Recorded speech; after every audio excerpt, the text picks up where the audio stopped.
Maynila. Magdalena, anong problema? Bakit di ka makawala sa kalena? Sa gabi-gabi ko ay nasiserda, nakakapuan mo ayoko. Magdalena, anong problema? Ano naman ang dati kami na sa iyo mga ikaw ay prinsesa. Anong nangyay sa'yo ko?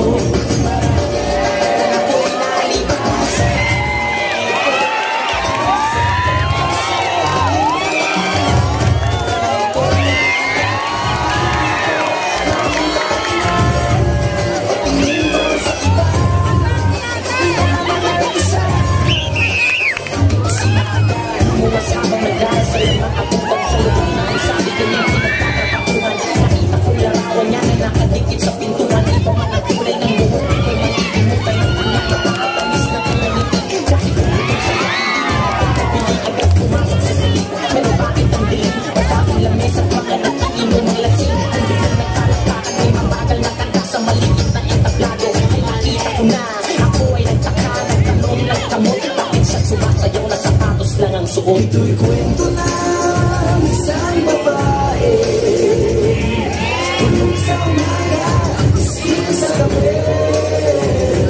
Ang kanyang mukha'y puno ng kolorete, sa lugar ng ilaw ay patay sipe.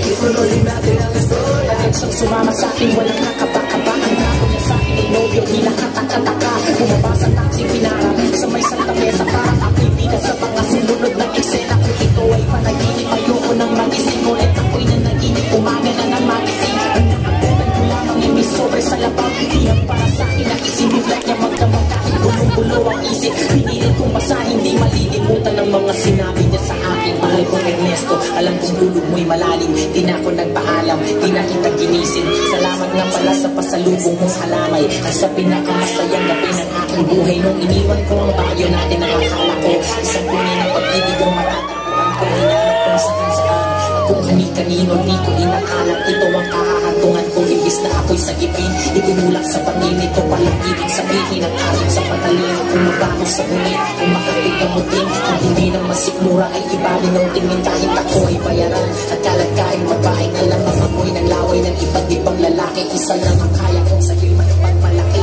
Ikaw lang ang bubutaning hinalikan ko sa labi. Gusto kong mamanatili sa iyong mga yakap. Akong may natutuwa dahil ako'y iyong nahanap. Wala na yatang walis ang makakalinis ang kalan. At ang katulad ko sa iyo ay di ka naman dapat pinangarap.